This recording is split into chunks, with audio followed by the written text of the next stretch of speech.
অনলাইনে ট্রেনের টিকিট কালোবাজারি চক্রের 2 সদস্যকে গ্রেফতার করেছে ঢাকা রেলওয়ে পুলিশ। বৃহস্পতিবার বিকেলে কমলাপুর রেলওয়ে পুলিশ সুপার কার্যালয়ে প্রেস ব্রিফিংয়ে এই তথ্য জানান railway police super.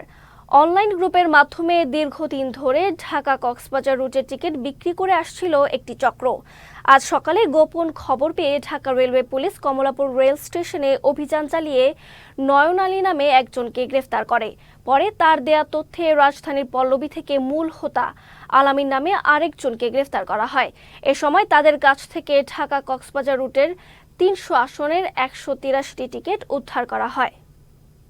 Kamalapur rail station থেকে আমরা নয়ন আলী নামে একজন অনলাইন ভিত্তিক টিকিট কালোবাজারি চক্রের এক সদস্যকে গ্রেপ্তার করি এবং তার সাথে যে মোবাইল, সেই মোবাইল জব্দ করে আমরা মোবাইলের তথ্যপাত্র বিশ্লেষণ করে আমরা ৪৫টি রেলওয়ে সেবার অ্যাপস তার মোবাইলে পাই এবং তার দেহ তল্লাশি করে আমরা তার সাথে ১৭৯টি ঢাকা চট্টগ্রাম রুটের বিভিন্ন তারিখের ১৭৯টি টিকিট আমরা জব্দ করি এবং তার সাথে একটি স্মার্ট সেটও জব্দ করি। তার দেওয়া তথ্যের ভিত্তিতে তিনি আমাদের প্রাথমিকভাবে স্বীকার করেছেন